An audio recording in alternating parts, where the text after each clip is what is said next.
processar isso tudo. Então, por volta do quarto século, ela corroborou a canonicidade desses textos que nós temos aqui.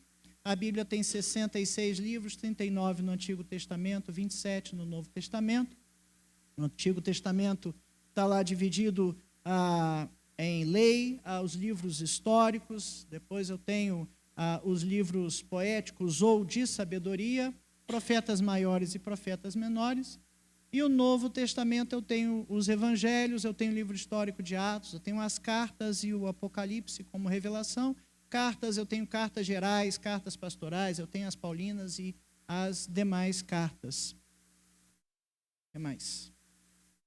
Nesse período cano aí, nós tivemos também, o que significa o vocábulo apócrifo?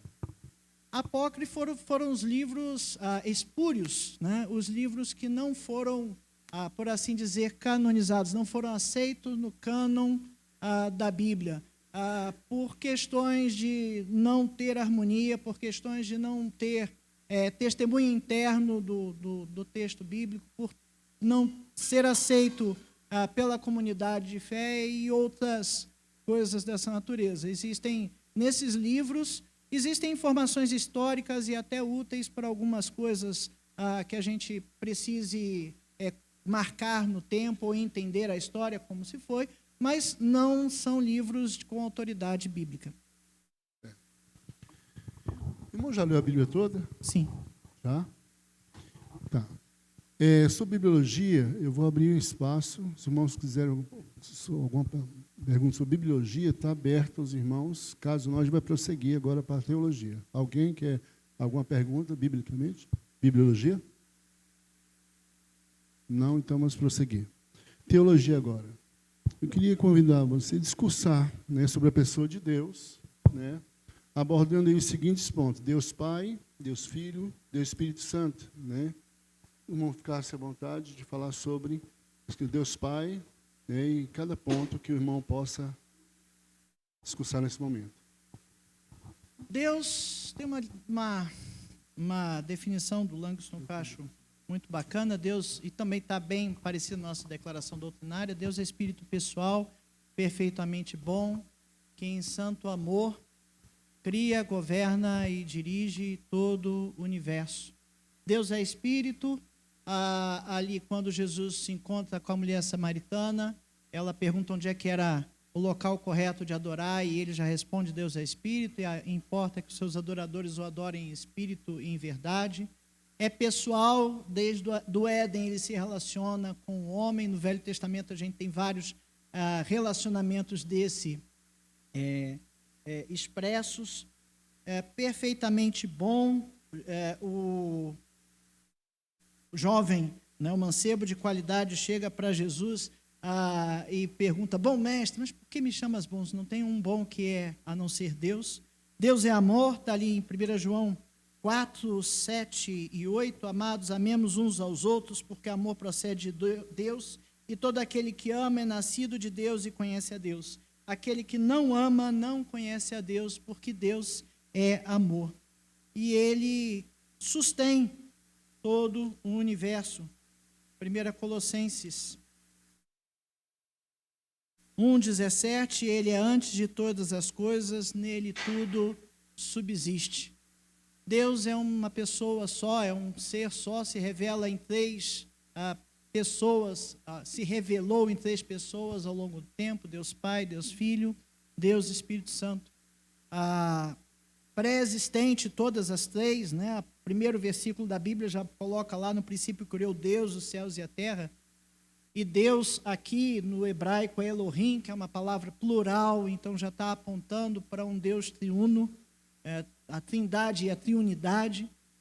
Um pouquinho mais à frente ele vai falar sobre a criação do homem: façamos o homem à sua imagem e semelhança. Então a trindade já existia desde o início. A manifestação mais evidente aparece ali no batismo de Jesus, em que o Filho está sendo batizado, a voz do céu dizendo: esse é meu Filho amado, em quem tenho prazer. O Espírito Santo ali se manifesta em forma de pomba. E na grande comissão, Jesus vai dizer que é para batizar em nome do Pai, do Filho e do Espírito Santo, evidenciando ali a trindade. Trindade é uma palavra que não tem na Bíblia, é um conceito que foi formulado também no final do quarto século. Foram 2 concílios que aconteceram ao longo da história, o concílio de Nicéia e o concílio de Constantinopla. No segundo se fechou esse conceito do Deus que se manifesta nessas 3 pessoas, com a mesma essência, o mesmo ser, e é um Deus só. É trindade apontando para os 3, triunidade apontando para a unidade. Deus, como inicialmente a gente fala primeira, segunda, terceira pessoa da trindade. Eu não gosto muito desses números porque parece dar uma ordem, uma sequência, uma hierarquia, mas não há hierarquia entre eles. Na realidade, esses números têm muito mais a ver com a ordem com a qual eles foram sendo revelados ao longo da história bíblica. No Velho Testamento, no Antigo Testamento, a gente vê o Deus Criador, o Eu Sou, né? Ouve, ó Israel, teu Deus é o único Deus. Então, Deus se manifesta mais para o povo de Israel como um Deus único. Deus Pai, Deus Criador. 1 João 1,12 diz lá: mas a todos quantos receberam, deu-lhes o poder de serem feitos filhos de Deus, a saber, aos que creem no seu nome. Então, Deus é Deus Pai. O próprio Jesus, na oração do Pai Nosso, né? Pai nosso que estás no céu, chamava Deus de Pai. Deus Filho é o Verbo encarnado, é Deus assumindo a forma humana, totalmente, completamente Deus, completamente homem, o que a teologia chama de união hipostática, as 2 naturezas no mesmo ser, independentes, e uma não interfere na outra.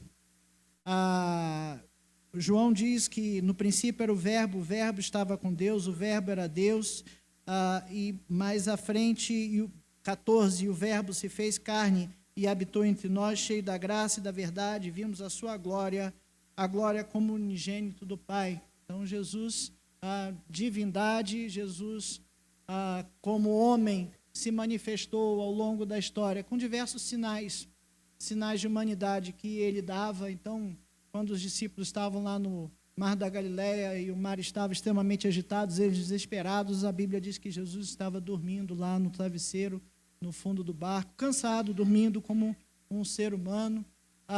Com a mulher samaritana, ele chega e pede água, ele tem sede, ele tenho sede, me arranja água aí, né? Na ressurreição de Lázaro, a Bíblia expressa ali que Jesus chorou, outro sinal da sua humanidade. Então, ele era perfeitamente homem, perfeitamente Deus. Na sua obra redentora. Eu queria que você citasse os atributos de Deus. Faltam os atributos de Deus. Naturais e os atributos de Deus morais. É verdade. Bom, Deus como pessoa tem os seus atributos, que a gente chama atributos morais ou comunicáveis, os atributos não morais ou incomunicáveis. Os morais são aqueles que a gente pode e deve copiar, né? A gente tem por natureza e deve desenvolver. E os atributos não comunicáveis são aqueles que a gente não consegue, não vai conseguir nem copiar, porque são atributos apenas dele. O Salmo 139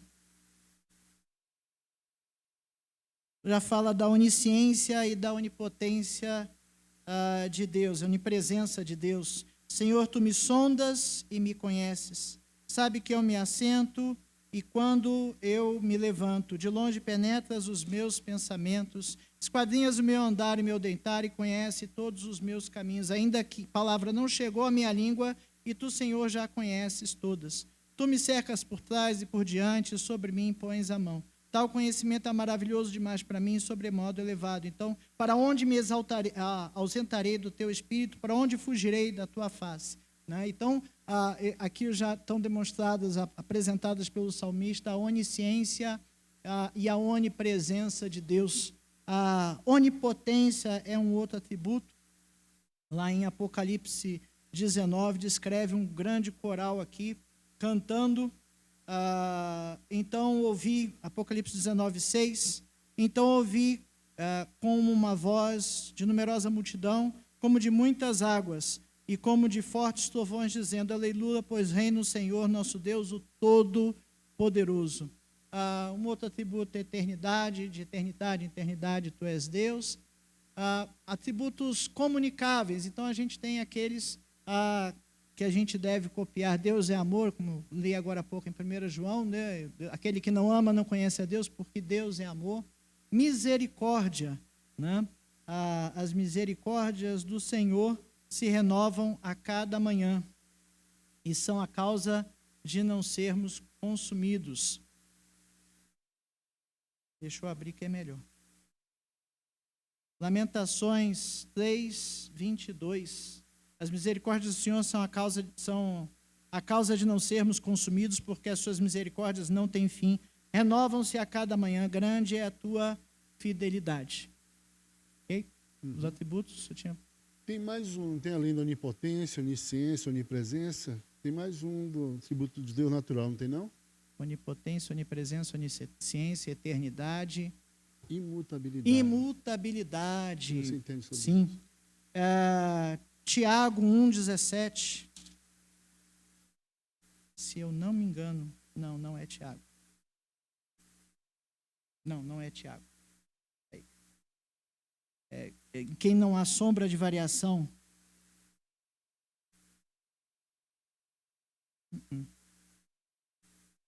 Esse foi um dos que eu tive dificuldade. Veja Malaquias 3,6 aí. Malaquias também. É verdade. Peço perdão aí pelo nervoso. Isso é normal. Malaquias 3,6, porque o Senhor não mudo, por isso vós, ó filhos de Jacó, não sois consumidos. Imutabilidade. Tá, fala dos atributos de Deus morais agora. Os morais. Eu comentei amor, né? Aquele que não ama não conhece a Deus, porque Deus é amor. A misericórdia, Lamentações 2, 22, as misericórdias do Senhor se renovam a cada manhã. Bondade, ali com o jovem mancebo, porque me chamas bom, né? Não há outro bom que a Deus. Justiça.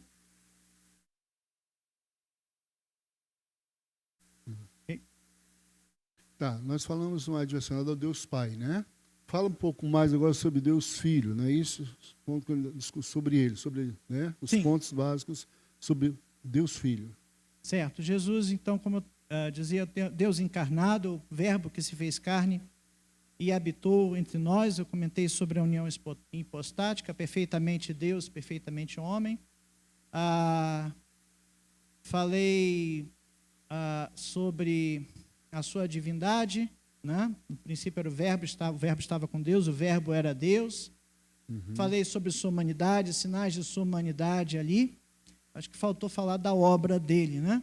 A obra de Jesus foi a obra de remissão de nossos pecados. Ele morreu em nosso lugar. Cordeiro de Deus que tira o pecado do mundo. Em seu estado de humilhação,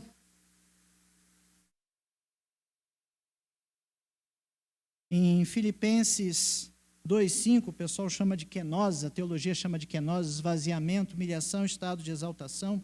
Tende em vós o mesmo sentimento que houve em Cristo Jesus, pois ele, subsistindo na forma de Deus, não subjugou com usurpação o ser igual a Deus, antes a si mesmo se esvaziou, assumindo a forma de servo, tornando-se em semelhança de homens e reconhecido em figura humana. A si mesmo se humilhou, tornando-se obediente até a morte e morte de cruz. É seu estado de humilhação, não só encarnado, entregando-se para a morte, mas para uma morte humilhante, uma vez que a cruz era a pena de morte que existia naquele tempo. E seu estado humilhado, pelo que Deus também o exaltou sobremaneira e lhe deu o nome que está acima de todo nome, para que no nome de Jesus se dobre todo o joelho, nos céus, na terra e debaixo da terra, e toda língua confesse que Jesus Cristo é o Senhor, para a glória de Deus Pai, seu estado exaltado. Na sua obra também a gente comenta que ele teve 3 ofícios, né? O ofício de sacerdote, o ofício primeiro de profeta, depois de sacerdote e rei. Profeta, na sua ação aqui, tanto de pregar o evangelho, de falar das boas novas de salvação, como também, como os profetas do Antigo Testamento, via de regra, faziam milagres e curas, ele também executou dessa forma. Como sacerdote, ele entrou no Santo dos Santos para oferecer um sacrifício perfeito e definitivo por nós, e continua eternamente como sacerdote, e como rei está sentado à destra de Deus, na visão de Estevão ser apedrejado, e eu ver os céus abertos e Jesus sentado à destra de Deus reinando. Amém. E Deus Espírito Santo? Você ia falar? Fique à vontade. Uhum. Aí fala da personalidade, tá? Do Espírito, da divindade do Espírito e a função do Espírito Santo. A pessoa do Espírito Santo, terceira pessoa da Trindade, perfeitamente Deus, como todas as outras, pré-existente como todas as outras. Gênesis 1, 2 já diz que a terra, porém, estava sem forma e vazia, havia trevas sobre a face do abismo, e o Espírito do Senhor pairava sobre as águas, então ele já era pré-existente. Ele é um espírito pessoal, ele é Jesus, ao prometer o Espírito Santo,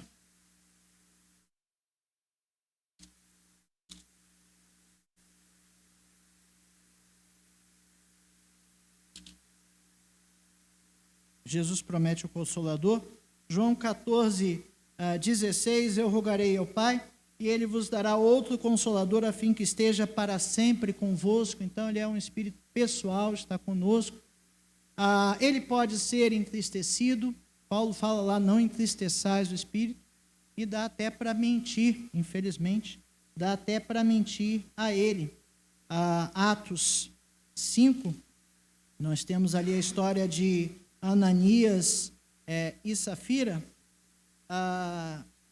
e Pedro lá, Atos 5, 3, então disse Pedro a Ananias, por que encheu Satanás o teu coração, para que mentisses ao Espírito Santo, reservando parte do valor do campo, conservando porventura não seria todo seu? Então, Ananias mentiu ali ao Espírito Santo.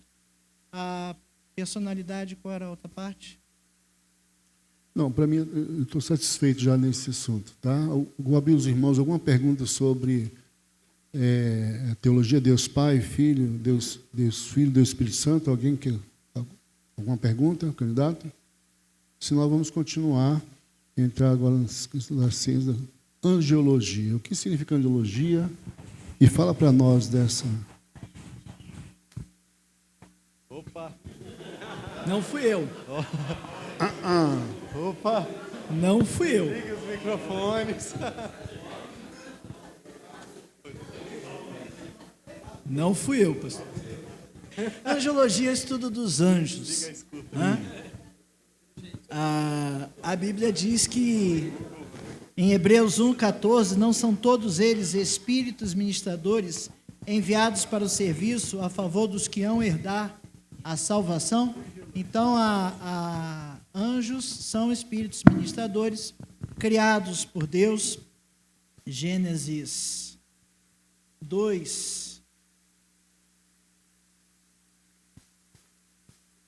Gênesis 2:1 diz assim: pois foram acabados os céus e a terra e todo o seu exército.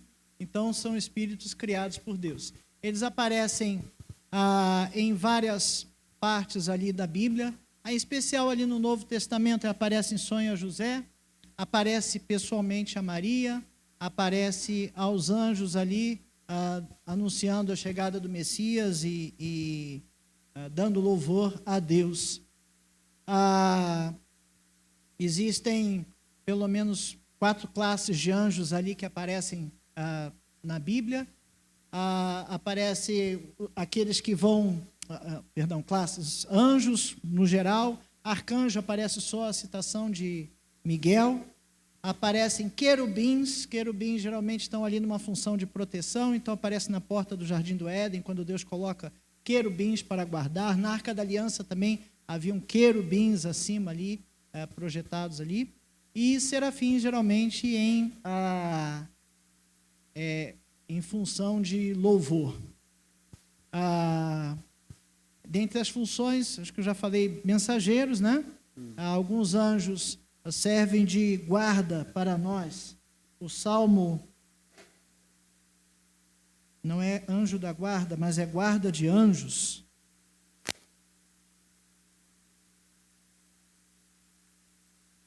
No Salmo 91, versículo 11, porque aos seus anjos dará ordens a teu respeito, para que te guardem em todos os teus caminhos. E a pessoa de Satanás? Satanás é um anjo caído. Ele é o inimigo, ele vem para roubar, matar e destruir. Na Bíblia diz também que Satanás anda como um leão, rugindo e buscando a quem possa tragar. Então, é o nosso inimigo de nossas almas. O crente verdadeiro, ele pode ficar possesso por demônios? Possesso não, somos morada do Espírito Santo.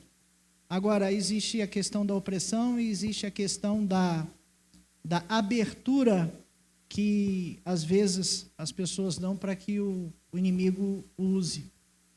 Jesus, quando Pedro fala para Jesus, não faça isso contigo mesmo, Jesus mesmo fala para Pedro, para trás de mim, Satanás.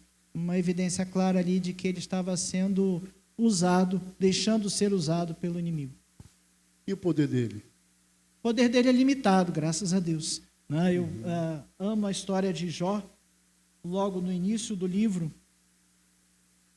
ele aparece, a narrativa mostra ele à frente de Deus, versículo 7 do primeiro capítulo. Então perguntou o Senhor a Satanás: de onde vens? Respondeu ao Senhor e disse: de rodear a terra e passar por ela. Então ele já não é onipresente.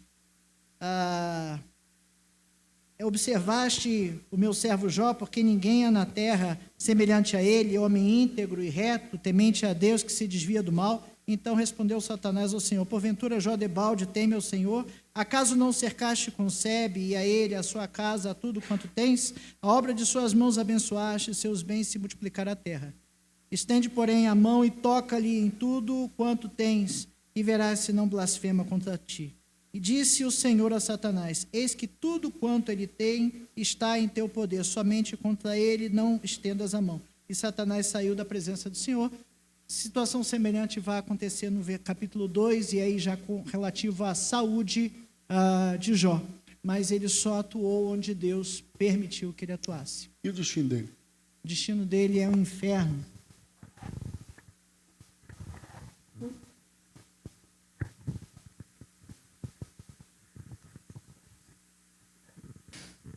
Apocalipse 20 vai dizer que o inimigo vai ser derrotado. No 14, então a morte e o inferno foram lançados no lago de fogo. Essa segunda morte, o lago de fogo. Um pouco antes, o diabo, sedutor dele, versículo 10, foi lançado para dentro do lago de fogo de enxofre, onde já se encontram não só a besta, como também o falso profeta, e serão atormentados de dia e de noite pelos séculos dos séculos.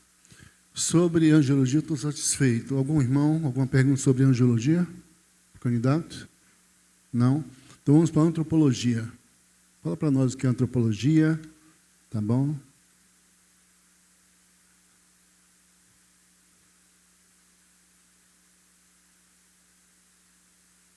Antropologia é o estudo do homem, A Bíblia diz que o homem foi criado à imagem e semelhança de Deus.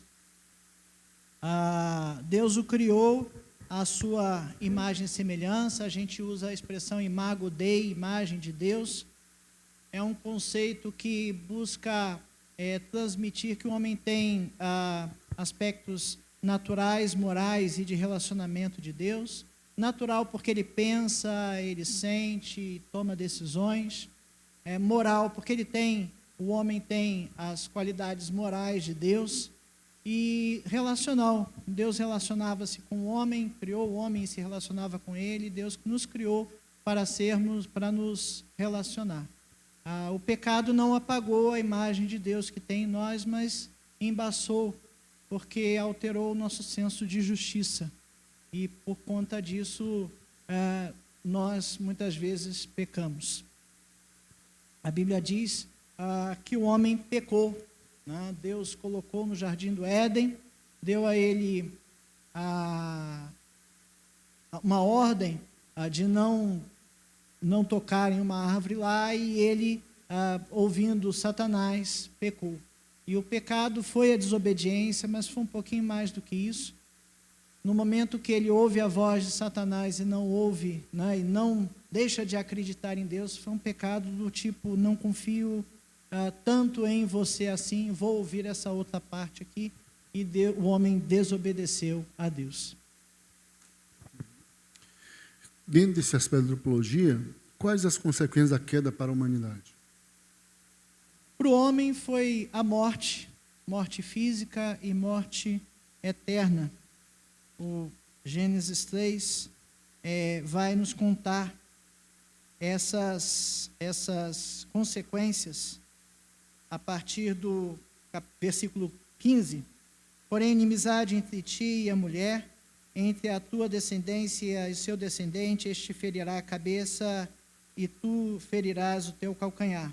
E a mulher disse: multiplicarei sobremodo o sofrimento da tua gravidez, e meio de dores dará luz ao seu filho, e o teu desejo será para o teu marido, e ele te governará. E Adão disse: visto que atendeste à voz da mulher e comeste da árvore que eu te ordenara não comesses, maldita é a terra por sua causa, e em fadigas obterás dela o sustento durante os dias da vida. Ela produzirá também cardos e abrolhos, e tu comerás a erva do campo. No suor do rosto comerás o teu pão, até que tornes a terra, pois dela fostes formado, porque tu és pó, e ao pó tornarás. Então, o pecado trouxe para nós a separação de Deus, trouxe dor e sofrimento, e alterou a natureza que o homem já trabalhava. Ele foi posto no jardim para trabalhar, mas a partir de agora o trabalho daria um pouquinho mais de suor. Okay. E a solução, né, já está aqui no versículo 15, que é o proto-evangelho, né? Deus prometendo aquele que ferirá a cabeça da serpente. Tá. Eu abro os irmãos sobre antropologia. Algum comentário, alguma pergunta, candidato? Se não há, vamos dar continuidade. Vamos falar sobre soteriologia agora. O que significa, tá, para você, a soteriologia? Soteriologia é a doutrina da salvação. A salvação é um ato ou um processo? A salvação é um ato, não é um processo. Em Romanos 8,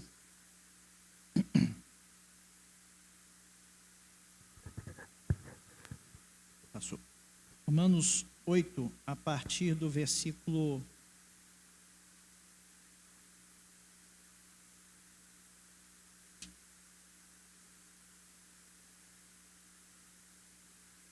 29. Porquanto aos que de antemão conheceu, também predestinou para serem conformes à imagem do seu Filho, a fim de que ele seja primogênito entre muitos irmãos. E os que predestinou, esse também chamou, os que chamou, esses também justificou, esses também glorificou. Então, a salvação começa pela regeneração. Como diz aqui, a imagem de seu Filho, a imagem de Jesus é perfeita. E o primeiro aspecto do ato de salvação é a regeneração, que é a obra do Espírito Santo. Regenerar quer dizer gerar de novo. Como Jesus falou a Nicodemos, é necessário nascer de novo, né?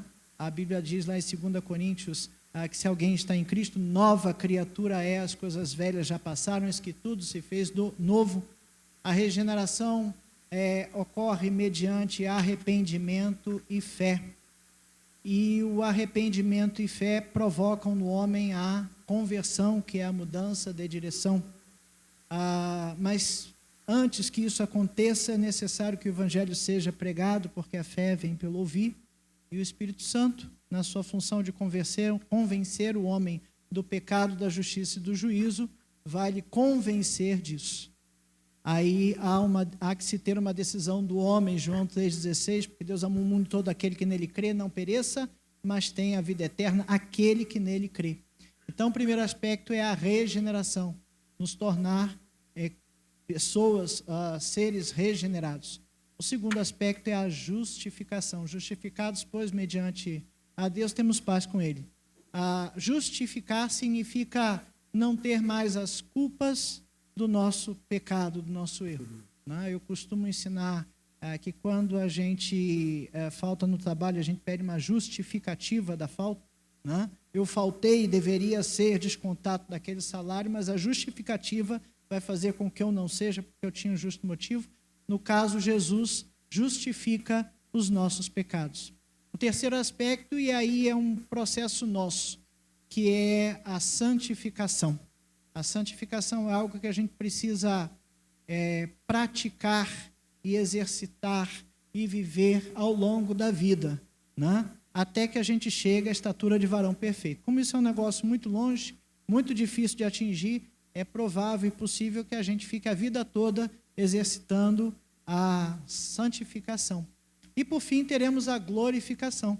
Estaremos para sempre com o Senhor. Uhum. O crente pode perder a salvação? Não, o crente não perde a salvação. Você pode provar biblicamente para nós?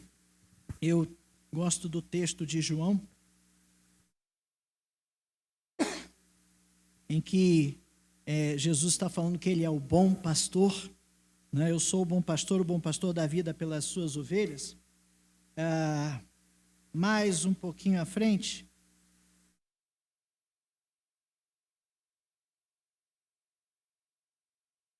ele diz que Deus dá, isso, versículo 19, João 10, 19, ou 18, né? Eu dou a vida eterna, 28, perdão, João 10, 28. Eu lhes dou a vida eterna, jamais perecerão, e ninguém as arrebatará da minha mão. Aquilo que meu Pai me deu é maior do que tudo, e da mão do meu Pai ninguém pode arrebatar. O crente não perde a salvação, uma vez salvo, salvo para sempre. Eu estou satisfeito também na soteriologia. Alguma pergunta ao candidato sobre esse assunto, doutrina da salvação? Não, então vamos agora para a escatologia. Tá? O que é a escatologia e o que ela trabalha? É a escatologia aí? Desculpa, não ouvi a segunda palavra. Escatologia. O que é a escatologia, a doutrina dela? Escatologia é a doutrina das últimas coisas. Sobretudo tem um sermão profético de Jesus nos evangelhos. Temos ali Tessalonicenses 4 e 5, fala de algumas coisas, e Apocalipse 20, sobretudo, né? Uma das principais discussões a respeito de escatologia é a questão do milênio, né? Existe uma corrente que crê, chamada milenismo, que crê que o milênio é algo espiritual, que vai ter só um arrebatamento, uma ressurreição, e tudo o resto será espiritual. Essa corrente, ela começou ali pelo quarto século e se estendeu até o século XIX. Existe um problema com essa corrente, porque, como eu li agora há pouco em Gênesis, a humanidade, a natureza, ela foi afetada pelo pecado do homem. Existe uma profecia em Isaías 11, que diz que a natureza será restaurada. Isaías 11, a partir do 4, mas julgará com justiça os pobres e decidirá com equidade a favor dos mansos da terra, ferirá a terra com a vara da sua boca e com o sopro dos seus lábios matará o perverso. A justiça será o cinto dos seus lombos, a fidelidade o cinto dos seus rins. O lobo habitará com o cordeiro, o leopardo se deitará junto ao cabrito, o bezerro, o leão novo e o animal cevado andarão juntos. Um pequenino os guiará, a vaca e a ursa pastarão juntas, e as suas crias juntas as deitarão. O leão comerá palha como boi, a criança de peito brincará com a toca da áspide, e o já desmamado meterá a mão na cova do balístico. Não se fará mal, nem dano algum em todo o meu santo monte, porque a terra se encherá do conhecimento do Senhor, como as águas cobrem o mar. Então, essa a corrente amilenista, ela vai um pouco contra essa profecia, porque a gente entende que isso aqui aconteceria quando Jesus vier reinar. Uma segunda corrente que apareceu ali no século XIX, e foi até motivo de uns filmes bem interessantes deixados para trás, né? Uma corrente pré-milenista, pré-tribulacionista. Segundo essa corrente, a igreja seria arrebatada, aí haveria a grande tribulação, para depois Jesus voltar e ter o milênio. Essa corrente tem um problema, porque no sermão profético,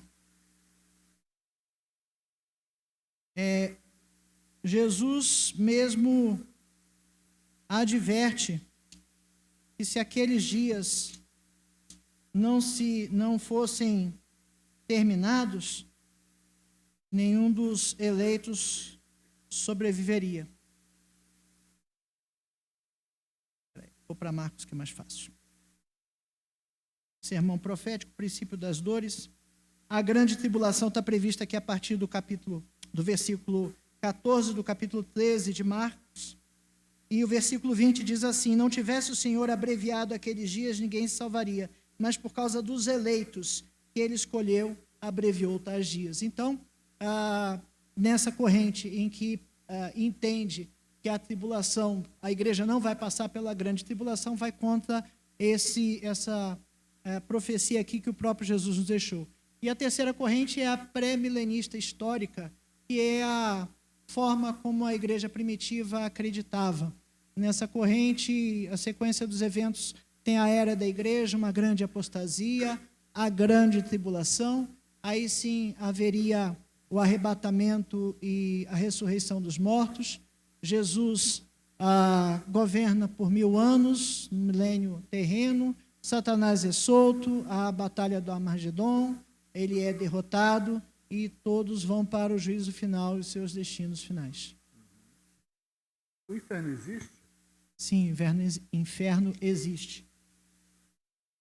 E o céu? O que é o céu? Céu também. Tanto o inferno como o céu são os nossos destinos finais, daqueles salvos para o céu, do inferno para os que não que não foram salvos. Só um instantinho. Jesus mesmo diz aqui no capítulo 25 de Mateus, né, falando aos que ele diz que vai separar as ovelhas para a direita e para a esquerda, né, e os justos, então os justos perguntarão: Senhor, quando foi que te vimos com fome e demos de comer, ou sede e demos de beber, e quando vimos forasteiros e te hospedamos, ou nu e te vestimos, e quando te vimos enfermos ou presos e te fomos visitar? Respondendo-lhes dirá: em verdade vos digo, sempre o que fizeste a um dos meus pequeninos irmãos, a mim o fizeste. Então o rei dirá aos que estiverem à sua esquerda: apartai-vos de mim, malditos, para o fogo eterno preparado para o diabo e os seus anjos, porque tive fome, não me deste de comer, e tive sede, não me deste de beber. O céu foi um pouquinho antes aqui. Então dirá o rei, versículo 34, aos que estiverem à sua direita: vinde, benditos de meu Pai, entrai na posse do reino que vos está preparado desde a fundação do mundo. O céu e o inferno existem. O arrebatamento, onde Jesus virá e para quem virá? Desculpa, não vi. O arrebatamento. Arrebatamento. Aonde Jesus virá e para quem ele virá?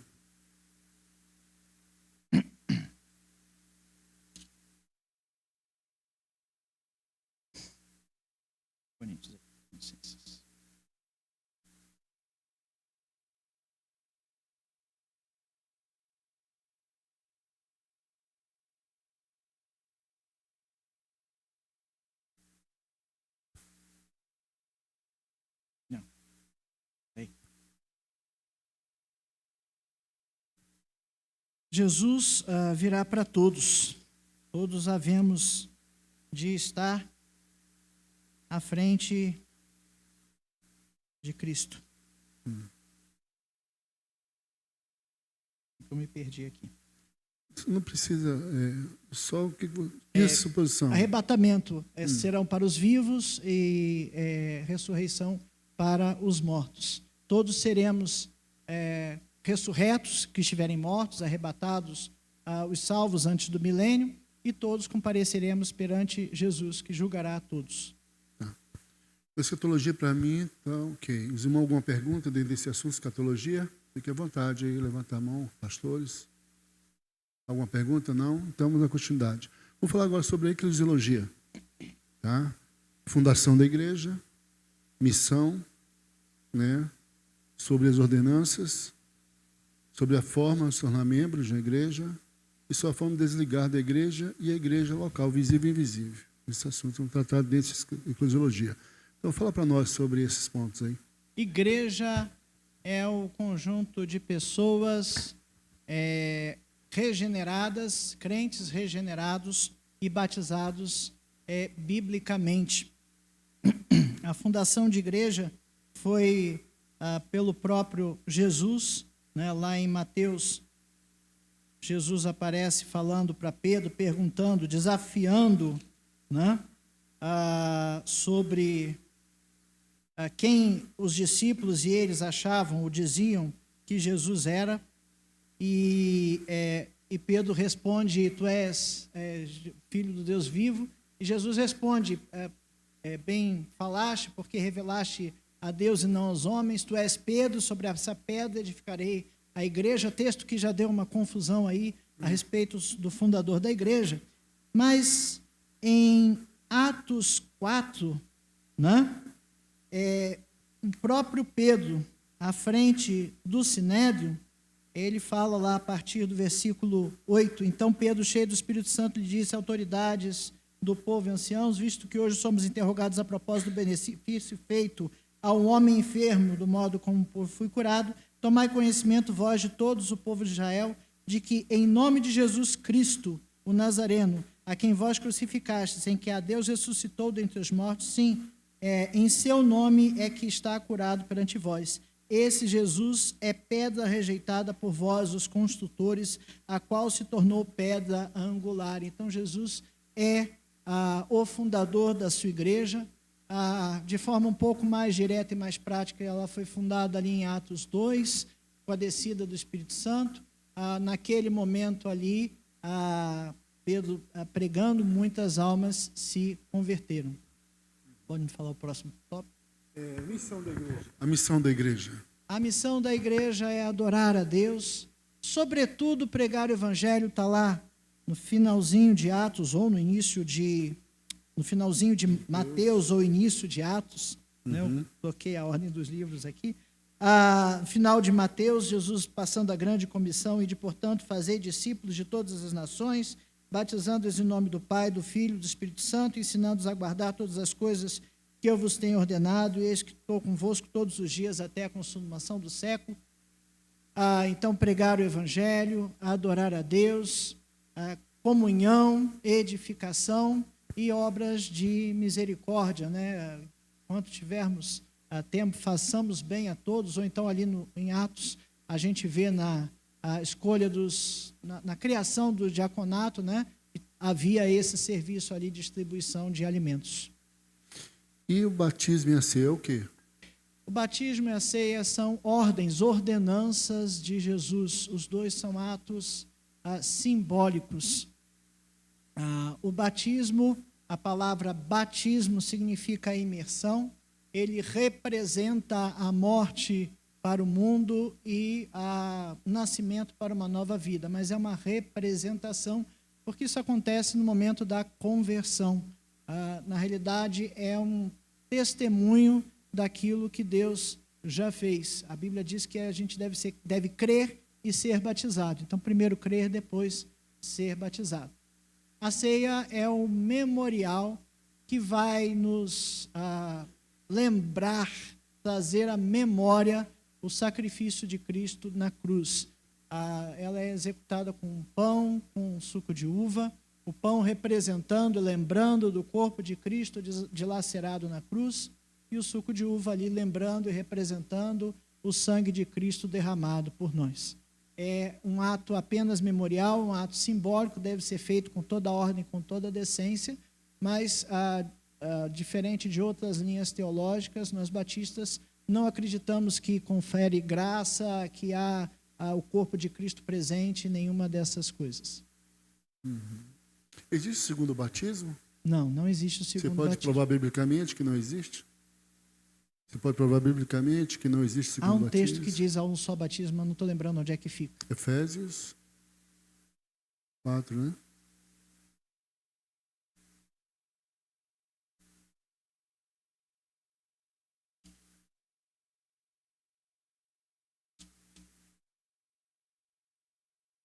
Efésios 4, da unidade da fé. Do 1 ao 6. Achei. É um só Deus, Pai de todos, o qual sobre todos age por meio de todos? Não. É um pouquinho antes. Há um só. 4. Há somente um corpo e um espírito, como também fostes chamados numa só esperança da vossa vocação. Lê o próximo. Há um só Senhor, uma só fé, um só batismo. Qual o posicionamento sobre a ceia? Qual? A ceia, o posicionamento seu, a ceia. Sim. Tá, existem as formas de execução. Existe a forma ultra restrita, livre e universal. Na realidade, eu fui criado numa igreja em que o pastor executava a ceia ultra restrita. Ele só ministrava a ceia para os membros batizados e em comunhão daquela igreja local. Essa é a ceia ultra restrita. A ceia restrita é quando ela é oferecida para membros apenas de igrejas da mesma fé e ordem.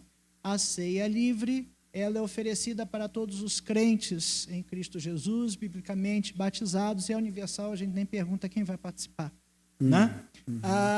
Até bem pouco tempo atrás, eu confesso até que eu tinha uma dúvida com relação a isso, mas até ouvindo e reanalisando ali 1 Coríntios 11, onde Paulo dá os direcionamentos, no final ele fala: examine-se, pois, o homem a si mesmo, e a responsabilidade de saber se deve ou não deve tomar a ceia é da própria pessoa. A responsabilidade do pastor é esclarecer e deixar claro o que está sendo realizado. Então, o posicionamento é livre, ceia livre.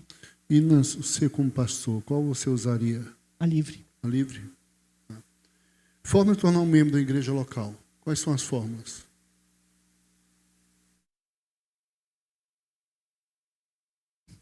As formas de entrar é o batismo, batismo bíblico. A gente usa o batismo, a gente chama de credo-batismo, é o batismo mediante uma profissão de fé. Não é batismo infantil, nem de bebês, nem nada disso. É carta de transferência vindo de uma outra igreja da mesma fé e ordem, ou aclamação de uma pessoa que não é da mesma fé e ordem. Há que se ter um cuidado com a aclamação, porque, infelizmente, existem muitas igrejas evangélicas que creem e acreditam em várias coisas diferentes de nós, e a gente precisa ter convicção de que a pessoa entende da mesma forma que nós, que foi biblicamente batizada e que está em sintonia com o que a gente crê. Então, o batismo, transferência, qual outro? Aclamação. Tem mais um, não tem? Reconciliação, Isso. quando a pessoa foi desligada por algum... Geralmente ela se reconcilia na mesma igreja em que foi desligado. Ele tem que se reconciliar com a comunidade local para depois ser transferido. Tá. E as formas de se desligar da igreja local? Falecimento, que na realidade é uma promoção à igreja celestial, né? O desligamento e pelos diversos motivos, ou carta de transferência para outra igreja da mesma fé e ordem. A igreja local, visível, a igreja universal, invisível. Fala para a gente sobre as... A igreja local, visível, ou a igreja invisível, ou igreja universal, igreja local, a igreja militante, igreja triunfante, né? enquanto estamos aqui, estamos numa comunidade local de crentes regenerados, essa é a igreja local. Paulo, quando escreve as cartas ali, ele está escrevendo a igrejas locais, a igreja em Filipos, a igreja em Corinto e coisas dessa natureza. E a igreja que a gente chama de invisível ou universal é a igreja dos crentes de todos os tempos, todos aqueles que foram salvos e remidos no sangue de Jesus. Uhum. E os princípios batistas? Cita aí 5 princípios batistas, os subpontos comentando aí. Eu gosto... Existe um documento chamado Princípios Batistas, mas a nossa declaração doutrinária tem ali 6 pontos que refletem esses princípios batistas de forma resumida e falam bastante para a gente. Um deles é a Bíblia. É a Bíblia como única regra de fé e prática. A igreja, conceito de igreja como comunidade local, autônoma, democrática e de crentes regenerados e batizados biblicamente. Temos a independência da igreja e do Estado. Temos Espera aí que já vou. A liberdade de pensamento do indivíduo e temos a responsabilidade desse indivíduo perante a sua liberdade de pensamento. Temos também a apostolicidade da igreja, né? Então, a autenticidade e apostolicidade da igreja, a igreja como aquela incumbida de pregar o evangelho.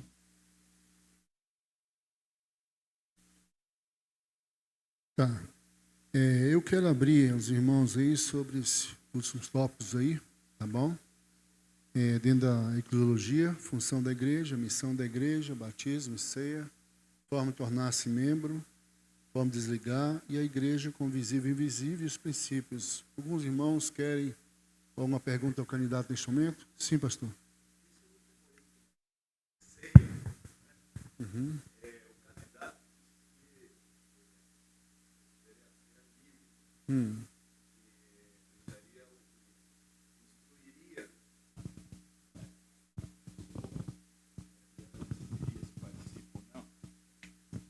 Então, eu também penso assim, não é? Mas eu gostaria de saber que instruções daria, então, para essas pessoas, então, que chegam na igreja, é dia de ceia, e então a gente deixa que ela decida. A gente, claro, não vai interromper no meio da ceia, né, e dizer, não, você não pode, mas a gente instruiria. Que instruções o irmão daria, então? Eu sou do tempo em que o pastor olhava para o diácono, não, esse não. Né? E havia esse tipo de controle. Então, já não fazemos isso. Não fazemos isso, graças a Deus. Mas instruímos. Mas é necessário que a gente diga o que é a ceia, dizer que é o memorial, dizer que aquilo ali não tem poder, nem graça, nem confere graça, e dizer que estão convidados a participar todos os crentes remidos, salvos e batizados, de acordo com o Novo Testamento, biblicamente batizados, e é necessário que se examine, né? É necessário que a gente...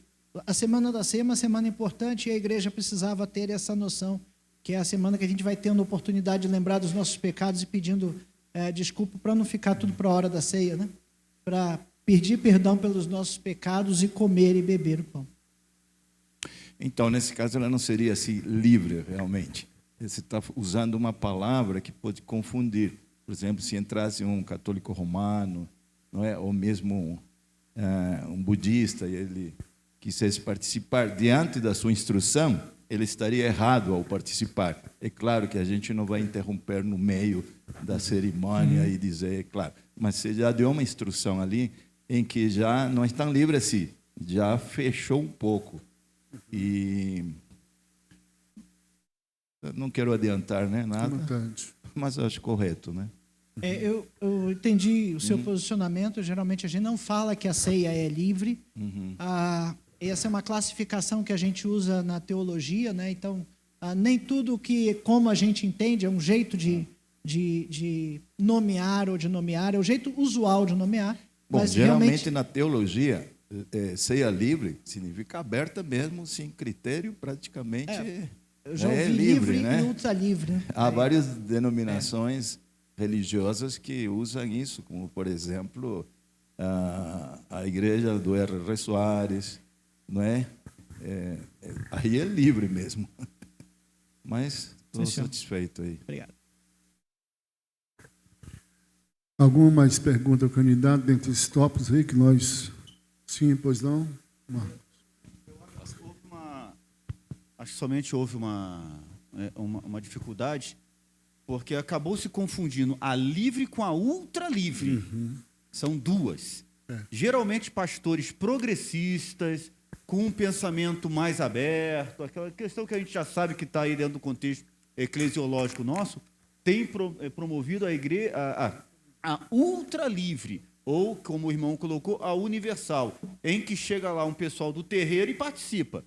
A livre não.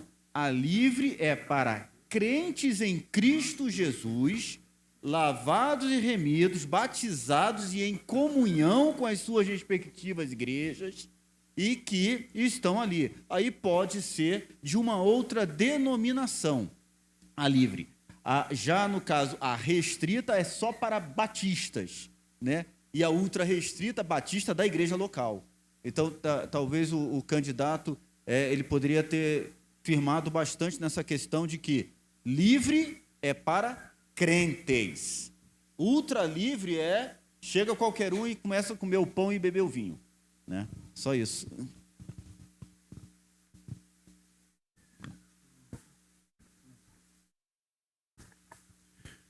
Aberto, algum comentário ainda? Alguma pergunta, candidato? Alguma dúvida? Sim.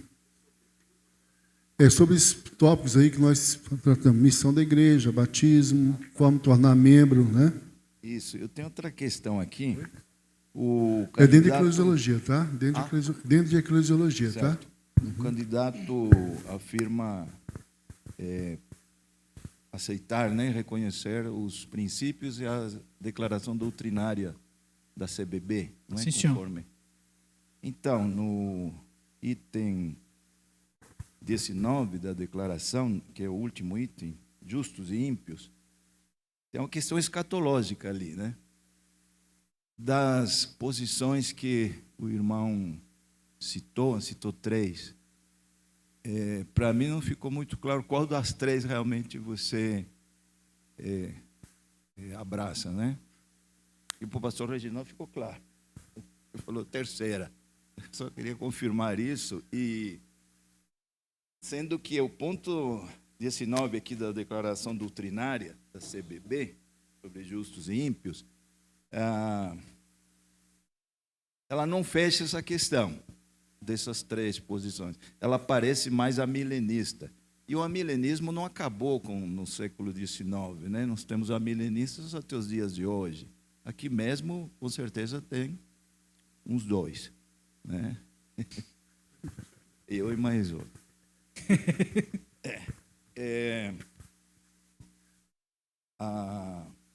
Qual então é a sua posição? A 3ª seria? Pastor, eu vou confessar que esse assunto eu preciso aprofundar mais. Eu tenho comigo algo que eu aprendi a respeitar, por assim dizer, essas posições doutrinárias não resolvidas dentro da nossa denominação. Essa questão e algumas outras, elas permanecem até hoje. E se permanecem até hoje, eu entendo que eu preciso entendê-las melhor e precisava gastar mais tempo com isso. Na questão soterológica, questão escatológica, perdão, nesse momento, o que eu entendo é que a pré-milenista histórica é a mais adequada. No entanto, há de se ter um estudo muito mais aprofundado para entender quais são as questões que fazem com que as outras correntes permaneçam até hoje. Exatamente. Até porque essa posição dispensacionalista É uma polêmica se a igreja primitiva pensava assim, porque a igreja primitiva pensava que Jesus voltava amanhã, não é? E, de fato, né, não fechamos essa questão. Por isso, a nossa declaração doutrinária, ela só coloca a questão do vigiai e orai, né? Não sabemos que dia e hora. Que é a posição que eu já passei por dispensacionalismo. Não é uma questão, de fato, não é que desaprove o candidato. Eu só queria saber qual era exatamente a sua posição. E aclarar que o amilenismo também existe ainda, não é? Mas não é algo que eu desaprove, tá? Obrigado. Mas alguém quer alguma pergunta com esses tópicos? Se não, vamos para o ponto final, que é ética, pastoral, tá? E da eclesiologia. Fala para nós aí com relação à igreja, família, comunidade, colegas. Fala para a gente. Questão ética. Ética é o jeito correto como nós precisamos tratar as questões relacionadas. Toda profissão tem um código de ética, né?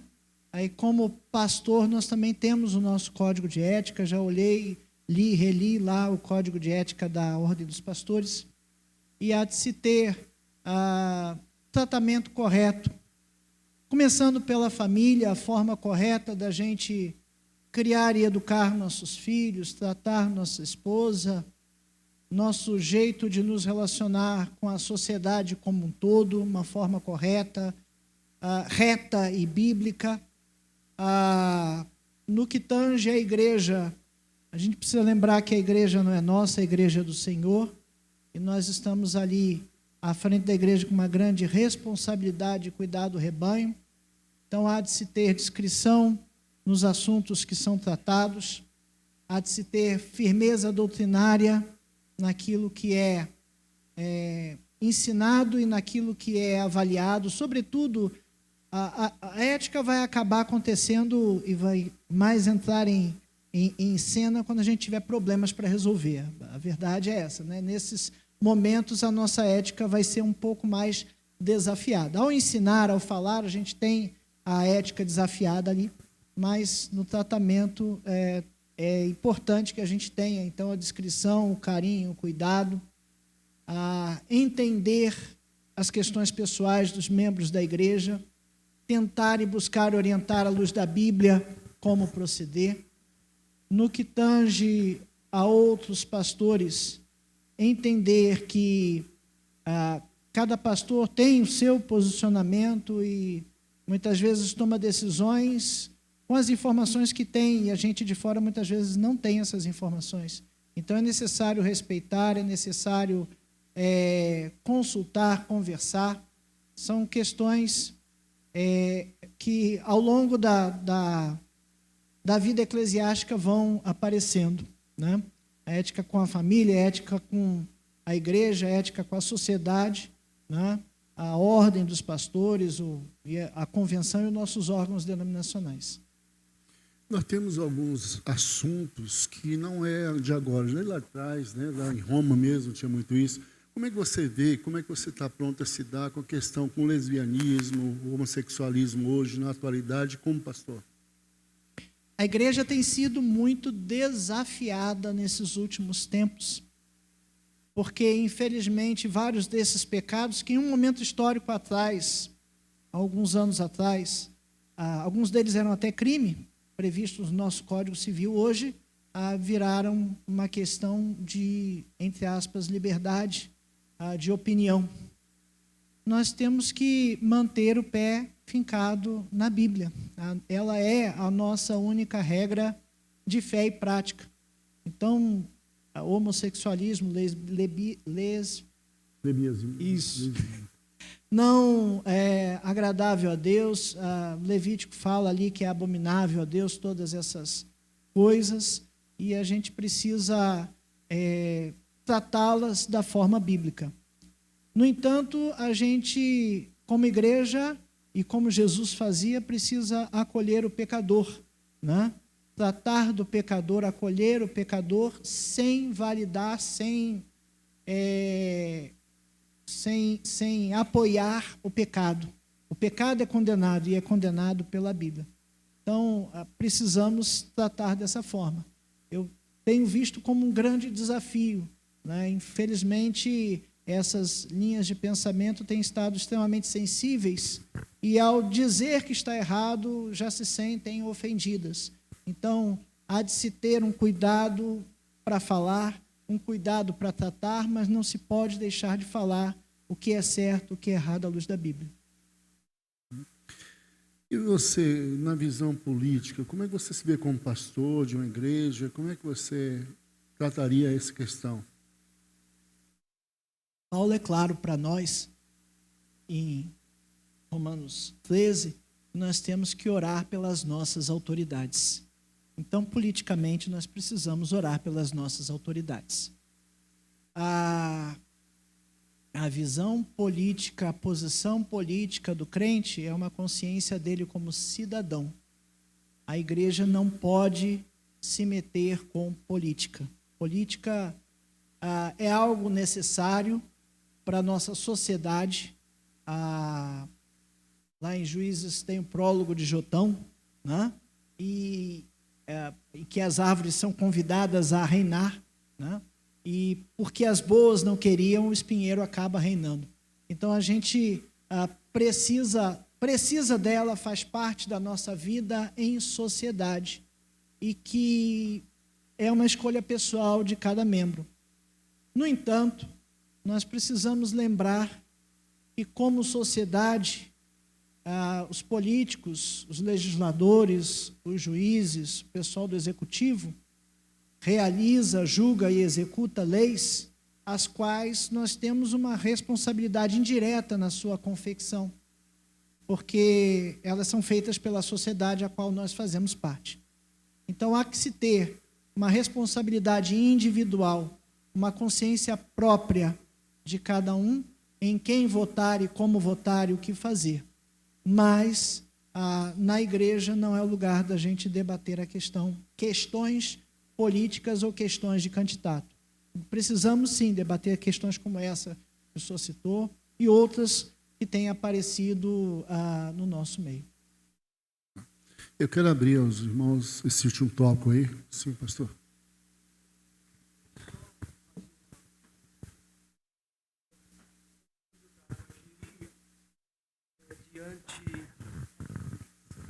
Não, quero só fazer uma consideração a respeito do posicionamento do cristão em relação à política diante da legislação. O candidato começou explorando bem, mas a minha questão seria o seguinte: e se surgiu uma lei que contraria a Bíblia, como é que o pastor iria orientar o seu rebanho?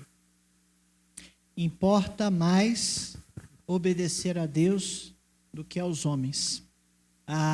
Essa é uma situação que eu oro para que não apareça. Acho que todos nós oramos por isso, né? Porque, infelizmente, os tempos têm sido e têm se tornado desafiadores. Então, Paulo orienta, sim, que oremos pelos nossos governantes. Eu lembro uma passagem na Bíblia que Deus fala a Abraão que o povo dele seria escravo no Egito por 400 anos. Né? Então, o faraó foi colocado por Deus ali. Deus sabe por quê, nos seus planos, e a gente precisa orar pelas nossas autoridades, mas eu oro para que isso não aconteça, para que leis não sejam feitas que contrariem a palavra de Deus. E essa é a importância que nós, como cidadãos crentes, temos de eleger pessoas que, de fato, nos representem. Apesar de toda a dificuldade disso. Né? Respondi? Mais alguma pergunta, comentário? Sim, Benilton. Obrigado. Estamos no último bloco desse concílio. Certo. E eu gostaria de pedir à mesa, se for possível, que solicitasse. Nós podemos também, nessa ocasião, ouvir uma palavra da esposa do candidato, né, para realmente entender essa vocação ministerial que ele tem apresentado. Eu acho que seria importante para que os pastores possam avaliar melhor tudo que foi realizado aqui neste concílio. Com certeza. Então, por favor, a oportunidade de amada.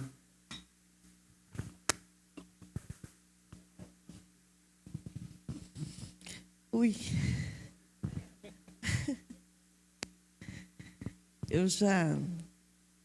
Eu tenho aqui o meu reforço, que é o pastor Evaldo, para chorar comigo.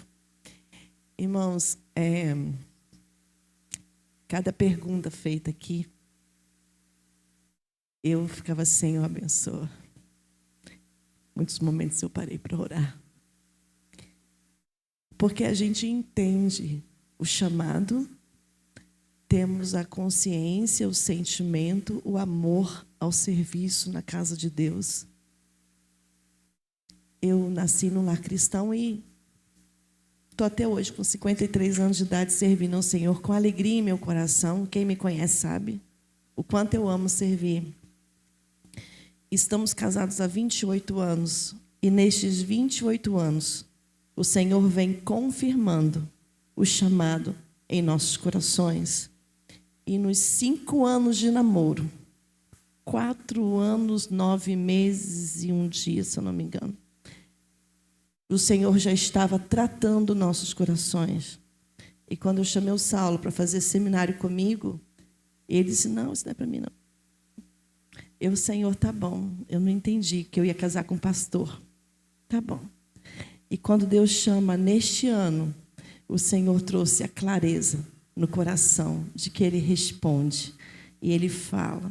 Então, assim, o meu sentimento é de ser ovelha dEle. Vai ser meu pastor, vai cuidar de mim, 24/7, vai cuidar de mim.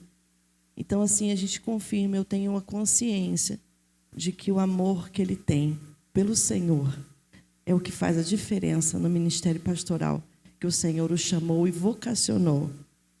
Não demorou, para a gente parece que demorou, mas o Senhor diz que há tempo para todas as coisas. E esse é o tempo que nós estamos vivendo com vocês, neste dia, neste lugar, na presença do Senhor. Então eu confirmo, diante do Senhor, o chamado que Deus deu ao meu esposo. Isso. Mais alguma palavra ou pergunta nesse momento? Senão eu vou voltar a palavra para cima. 28 anos casados, quase 3 décadas. Queria aproveitar, irmão Saulo, e tocar num ponto que tem sido recorrente em nosso meio.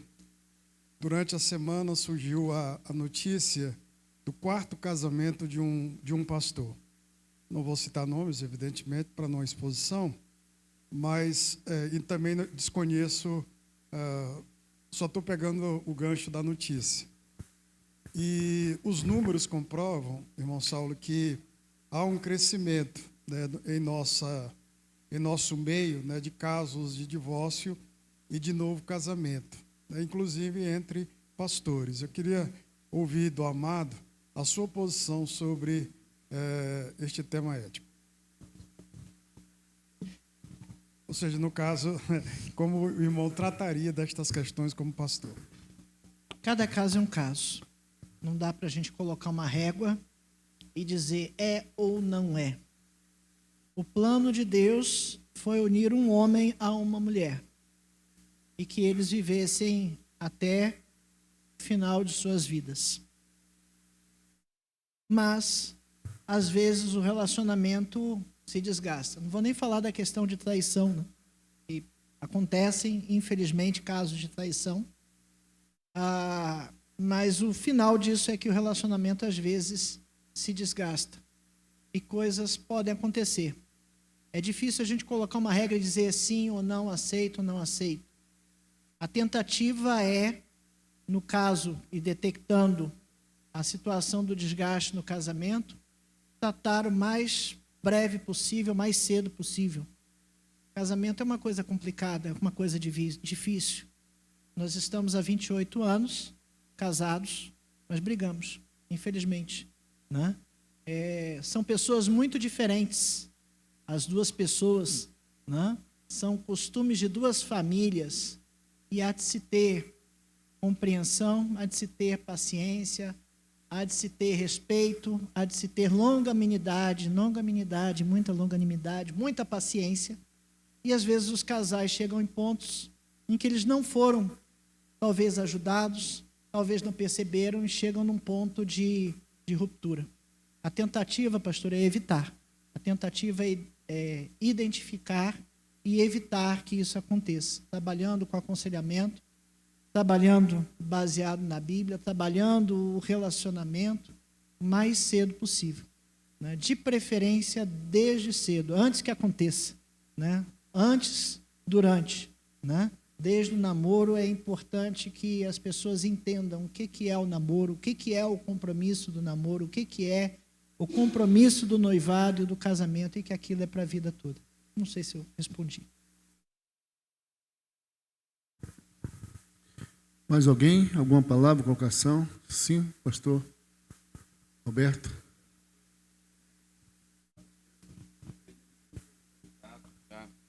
Acredito que o candidato já cobriu, né, muitos assuntos importantes, muitas considerações significativas, e eu gostaria de propor o encerramento, né, do exame. Acredito que todas as áreas já foram cumpridas, a minha percepção. Eu gostaria de propor o encerramento do exame e a apreciação do candidato. Os favoráveis à palavra do pastor Roberto? Sim, levante a mão. Ok. Então, declaro encerrada essa parte agora. Dá a volta a palavra ao presidente. Tá, pastor João Roberto. Muito bom. Quero agradecer a paciência de todos, né? E creio que ficou para todos a evidência e a impressão de que o candidato foi devidamente examinado, e agora nós vamos deliberar sobre o candidato. Por isso, eu peço a ajuda dos irmãos que não são pastores, né, de poderem tomar um cafezinho. Tem um cafezinho lá, irmão Ricardo. Irmão Ricardo está aqui, é o nosso... Então, ele vai ajudar a servir um cafezinho. Tem